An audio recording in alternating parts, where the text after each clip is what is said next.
Donc, bonjour, bienvenue sur Mistral Télé dans l'émission Papilles Curieuses. Alors nous promenons aujourd'hui nos papilles du côté de Montélimar.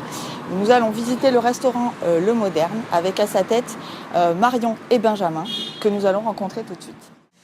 Donc Marion, Benjamin, bonjour. Bonjour. Alors est-ce que vous pouvez nous présenter un petit peu donc, votre établissement? Oui, écoutez, nous on est installé ici depuis 2 ans maintenant avec Marion. On a toujours été dans ce métier, donc c'est notre métier à la restauration, voilà. Et on voulait se monter notre petit restaurant pour montrer notre cuisine et nos goûts. Et on voulait se monter évidemment à Montélimar puisque c'est notre ville, c'est notre ville, quoi, on est montéliens, donc c'était bien de se monter ici avec déjà la clientèle qu'on avait pu voir et servir dans les anciens établissements où on a travaillé. Et puis voilà, on est là, on a trouvé l'établissement à taille parfaite pour la cuisine qu'on propose, donc qui est une cuisine traditionnelle de produits frais locaux. Donc voilà, on change la carte très souvent, donc à savoir 4 fois par an au fil des saisons. Et voilà, on s'inspire vraiment des produits de terroir et qui arrivent. Donc on a le plaisir de pouvoir changer souvent la carte. Alors je crois que l'établissement a aussi une histoire, il est oui. ancré depuis longtemps. C'est un des plus vieilles établissements restaurants de Montélimar. Ça s'appelle Le Moderne depuis les années début des années 40. Avant c'était un café routier qui était placé entre l'Hôtel de France et la maison d'Alain Borne. Et en fait c'était un petit hôtel, quoi. C'est devenu Le Moderne dans les années 38-40 si je ne me trompe pas, enfin sur les documents qu'on a, on a ces dates-là, et qui est resté un café au bord de la Nationale 7 qui s'occupait, qui faisait surtout des petits déjeuners, puis des sandwichs, des choses assez rapides pour les gens qui s'arrêtaient, notamment dans les fameux bouchons de l'été des routes des vacances sur la Nationale 7. Et puis c'est devenu, ça s'est spécialisé en restaurant dans les années 70 avec nos prédécesseurs qui sont installés en 72 ici. Qui ont appelé donc Restaurant Le Moderne, c'était fini pour Café Moderne, et qui sont restés jusqu'à 40 ans, jusqu'en 2012 qu'on reprenne. Et on a évidemment gardé le nom parce que, déjà parce que c'était pas une institution, parce que sur les dernières années ils ouvraient un petit peu moins souvent, donc c'est vrai qu'ils étaient un petit peu moins connus. Mais on a voulu garder le nom parce que l'établissement avait ce nom depuis plus de 40 ans, donc c'était pas possible, on voulait pas le changer. Puis on a aimé l'esprit, ça collait un petit peu avec l'esprit bistrot chic qu'on voulait donner à l'établissement, et donc du coup on s'est amusé un petit peu à créer cette ambiance années 50, un peu néo-rétro, et en gardant bien sûr le comptoir, un vieux comptoir qui a été installé dans les années 50, et on s'est amusé là-dessus, oui, et puis pour coller un petit peu avec l'esprit qu'on veut donner, l'esprit du service un peu bistrot chic, parce qu'on aime ça, et présenter des produits, autant des vieilles recettes classiques retravaillées que des choses qui nous passent par la tête, comme le burger de cabillaud, ou des autres recettes un peu plus spéciales, quoi. Donc d'ailleurs au niveau de la cuisine, il y a un concept un peu particulier chez vous puisque vous êtes à l'origine des recettes, mais donc après c'est une chef qui travaille tout ça. C'est ça. C'est ça, ouais, on a voulu, ça fait de partout notre expérience et nos voyages, on a voulu proposer ce type de cuisine. On voulait vraiment nous rester en salle à l'accueil des clients, on pense très très important. Et donc on élabore toutes les recettes, les menus, chaque saison. Et ensuite, donc on donne le bébé à la cuisine qui élabore tout ça, donc sous notre directive évidemment, en faisant toutes les modifications qu'il y a à faire avant le lancement de la nouvelle carte chaque saison. Et voilà, c'est vraiment nos idées. Nos idées, mais Marion est pas pour rien là-dedans. C'est vrai qu'elle crée la majeure partie de la nouvelle carte. De chaque nouvelle carte que je vais valider, on va dire, mettre la petite cerise. Et puis voilà, après, c'est des choses qu'on connaît par rapport à nos expériences, ou qu'on a vu évidemment, ou qu'on s'est inspiré, ce dont on s'est inspiré, ou alors complètement des idées qui nous viennent comme ça, ou qui lui viennent, parce qu'elle fait quand même une grosse partie de mise en place sur la carte, Marion. Et après, on leur donne les fiches techniques, les recettes, et puis ils commencent la mise en place une semaine à peu près ou deux avant le lancement de la nouvelle carte, et puis c'est à ce moment-là qu'on fait les tests, qu'on goûte, qu'on en parle, qu'on rectifie ce qu'il faut rectifier, ou qu'on abandonne des recettes qui Ça arrive pas souvent. Ça arrivait une fois, je crois, une recette qu'on a abandonnée. Ouais. Ouais, Mais bon, ça collait pas. Ça collait pas, ouais. Donc en tout cas, travail en équipe. Oui, Voilà. tout à fait. Ouais. Donc on verra après en cuisine. Vous avez Marine et Quentin, oui, c'est ça. Marine et Quentin. Donc la seconde partie de l'équipe en cuisine.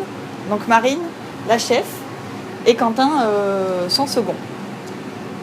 Donc quel a été, est-ce que vous pouvez nous dire un peu quel a été votre parcours? Depuis combien de temps vous travaillez ici? Depuis l'ouverture, depuis ça fait 2 ans maintenant. Depuis le 19 juillet il y a 2 ans. D'accord. Donc en cuisine, comment ça se passe la répartition des rôles de chacun? Moi je suis plutôt au chaud, donc j'envoie les plats et tout ça, toutes les suites et tout. Quentin plutôt aux entrées, aux salades. Après notre mise en place on l'a fait tous les deux, le matin, le soir. Et puis après, arrivé dès les services, Quentin envoie les entrées et moi je suis au chaud. Donc toi aussi tu es là depuis l'ouverture, Quentin? Depuis 2 ans, oui. Bon, et la cohabitation cuisine, comment ça se passe? Très bien. Très Tu bien. confirmes ou pas? Oui, c'est le cas. C'est le cas. Alors on va maintenant découvrir votre cuisine à travers une recette. Donc Marion, est-ce que tu peux nous présenter ta recette, puisque c'est toi qui l'as... Eh bien, j'ai décidé de vous présenter aujourd'hui un dos de cabillaud, donc rôti au four avec un espuma de picodon, une pomme lissée façon duchesse et un lard rôti. Voilà, lard fumé rôti. Donc en plus des produits...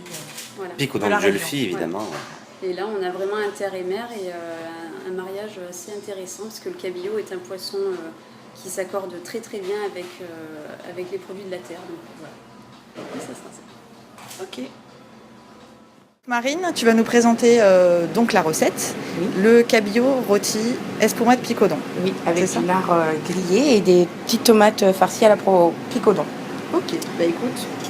Donc, On y va. déjà, je vais commencer par préparer mon cabillaud.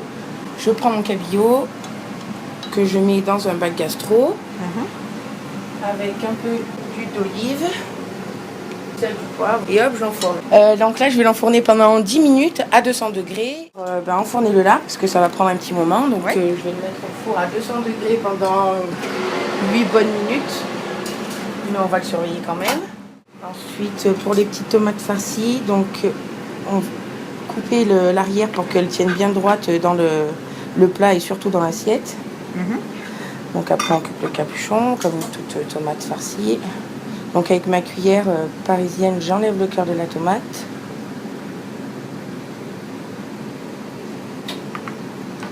On la vide bien. Ensuite avec le picodon, au préalable j'ai fait des petites boules donc dans le picodon, la cuillère comme une boule de glace. Sauf que D'accord, dans donc c'est fromage, directement voilà. le fromage. Voilà, on le met tout comme ça et après, seulement après, on mettra un peu d'huile d'olive par-dessus avant de les mettre au four et de les faire griller. seul. D'accord. Enfin, rôtir plutôt. Et donc un peu avant la fin que notre cabillaud soit cuit, et on les rentrera dans le four pour les faire rôtir avec un peu de sel, de l'huile d'olive et du poivre. D'accord. Pendant combien de temps? Pendant 5 bonnes minutes, 5-7 bonnes minutes. À quel Toujours à surveiller, 200 degrés, à la même température que le poisson. Ok. Donc une fois que vous avez cuit vos pommes de terre à l'eau, ce qui est très important, c'est qu'elles soient bien cuites pour qu'elles soient bien lisses. D'accord. Donc une fois que vos pommes de terre sont prêtes, vous les mettez dans votre robot de votre kitchenette, comme moi j'ai ici. Vous commencez à la faire battre. Là, vous avez préparé vos 150 g de beurre coupé en petits cubes et bien froid que vous avez réservé au frigo le temps que vos pommes de terre étaient en train de cuire. Et une fois que c'est en train de tourner, vous incorporez délicatement vos petits carrés de beurre dans les pommes de terre qui sont en train de tourner dans le batteur. Et une fois que vous avez vu que le beurre est bien fondu et qu'il n'est plus apparent dans les pommes de terre, là, vous pouvez incorporer vos 25 centilitres de lait que vous auriez fait chauffer au préalable. Vous l'incorporez dedans et vous attendez que tout soit bien homogène. Et après, vous n'avez plus qu'à goûter l'assaisonnement pour être sûr qu'elle soit à votre goût. Donc si jamais c'est un peu fade, on rajoute un peu de sel, un peu de poivre et c'est dans la poche. Donc ça, c'est une crème au picodon. Donc tu as réalisé. Donc voilà, donc c'est à peu près, vous comptez 50 centilitres de crème liquide à 20%, comme à la maison. Avec, vous pouvez mettre à l'intérieur 2 picodons comme celui-ci. Et vous pouvez aussi, surtout très important, mettre le picodon que vous aurez utilisé pour vos petites tomates rôties. Ouais. Il y aura sûrement plein de chutes à la fin. Vous les mettez dans votre casserole aussi, comme ça votre crème aura beaucoup de goût. Du sel et du poivre, et puis surtout bien penser de goûter pour être sûr de votre assaisonnement. Donc, juste ça sur le feu, on fait... Voilà, faire fondre, bien surveiller pour pas que ça accroche Ouais. et après sortir de la casserole et bien laisser refroidir parce que bien sûr dans le siphon on met que des crèmes froides. Sinon, c'est la cata. Sinon c'est la cata. Donc je vais mettre ma crème dans mon siphon. Après, on peut l'utiliser de suite ou il y a un temps de prise au frais? Non, tant que la crème est bien fraîche, si vous avez pris le temps de bien faire refroidir votre crème avant, vous pouvez monter votre siphon, le préparer et l'utiliser tout de suite. Si bien sûr votre crème est un peu tiède, il faudra alors que vous laissiez votre siphon un peu au frigo parce qu'il faut que ce soit bien frais pour que Ok. ça monte bien. Donc pour être sûr, je vais mettre 2 cartouches pour mes 50 centilitres de crème. D'accord. Comme ça, on aura une espuma bien montée.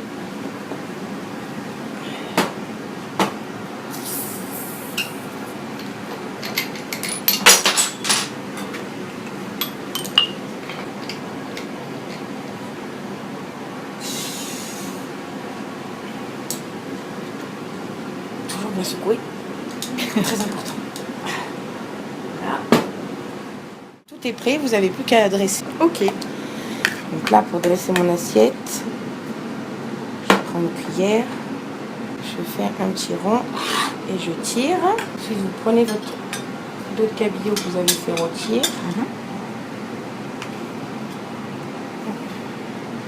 Vous disposez joliment au milieu de l'assiette. Ensuite, on va prendre le siphon. Donc bien sûr, le siphon avant chaque utilisation. Il faut bien le secouer.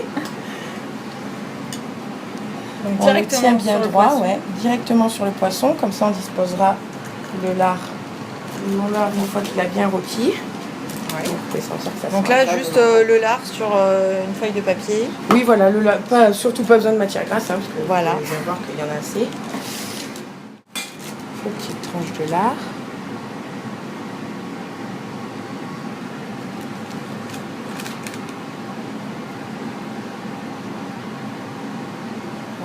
Je vais récupérer mes tomates que j'ai fait rôtir au four.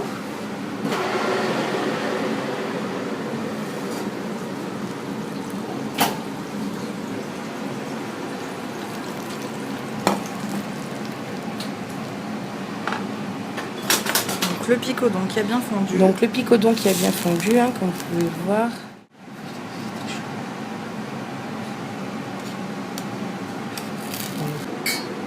Et pour la déco, prenez 4-5 tiges de ciboulette, un petit nœud.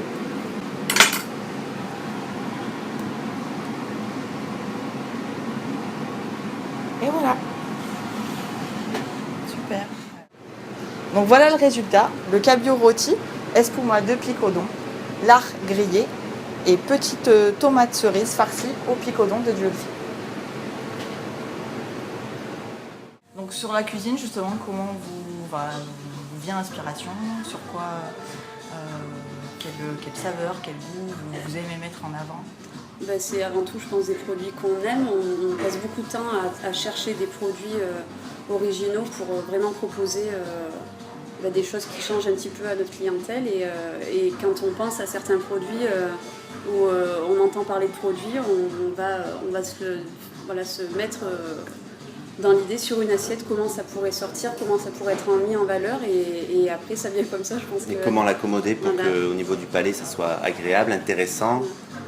Ou carrément, comme je disais tout à l'heure, carrément repartir sur une vieille recette qui existe et puis la retravailler à notre façon, quoi. Parce que on a envie de mettre des couleurs différentes, des senteurs différentes dans les plats et par rapport à nos goûts, c'est vraiment nos goûts, quoi. C'est vraiment ce qu'on Des aime plats faire. fétiches ou du coup ça...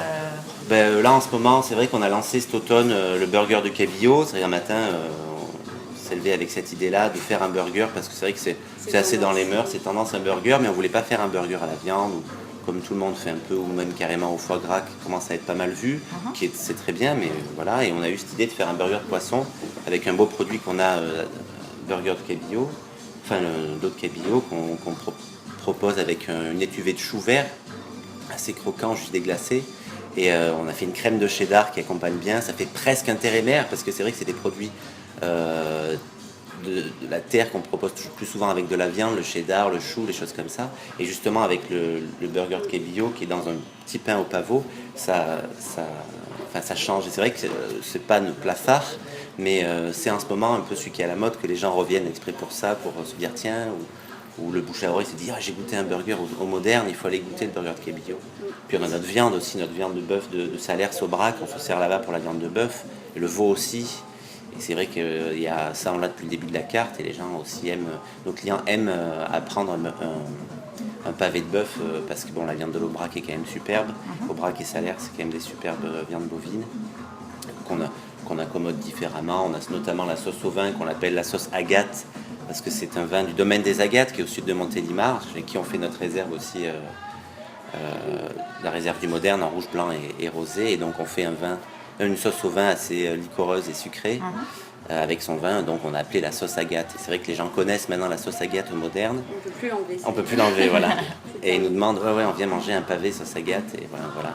Mais après tout le reste change, il y a ça qui reste un petit peu. On fait quelques salades aussi, ça va rester un petit peu toute l'année, mais sinon 90% de la carte change tous les 4 mois, donc c'est vrai qu'on n'a pas la spécialité, parce que justement on change, et après on a une petite structure, ça permet aux gens de ne pas se lasser non plus, et puis on suit les saisons. De toute façon je pense que c'est bien de suivre les saisons. Il y a tellement de produits, on a le choix des produits, on a la qualité optimale pour changer de recette si souvent, donc on en profite.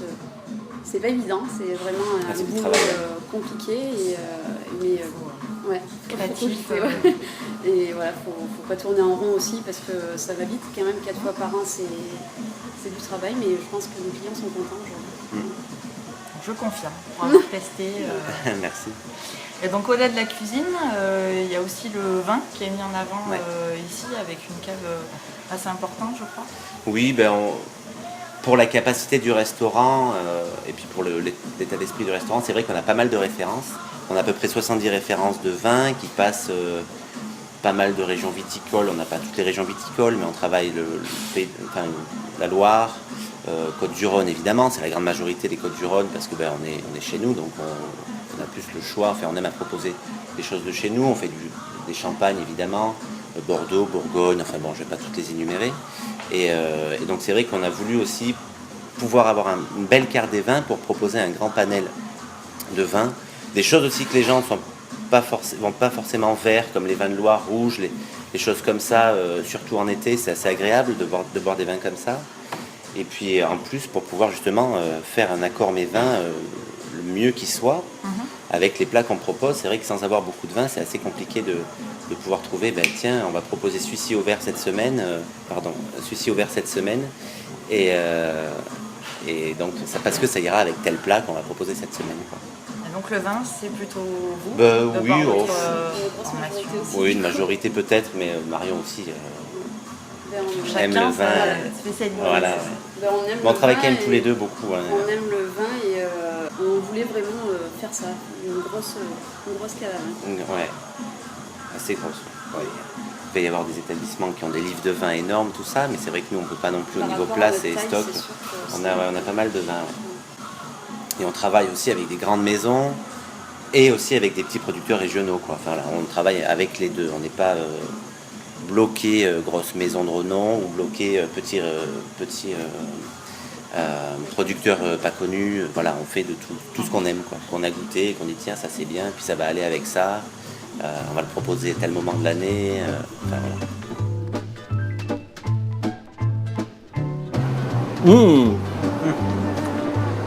Ah, c'est une tuerie, pardon. Presque. Et c'est dommage que les téléspectateurs ne peuvent pas le goûter. Hein ? Pour une fois. Pour une fois. Ils viendront déguster chez vous, du coup.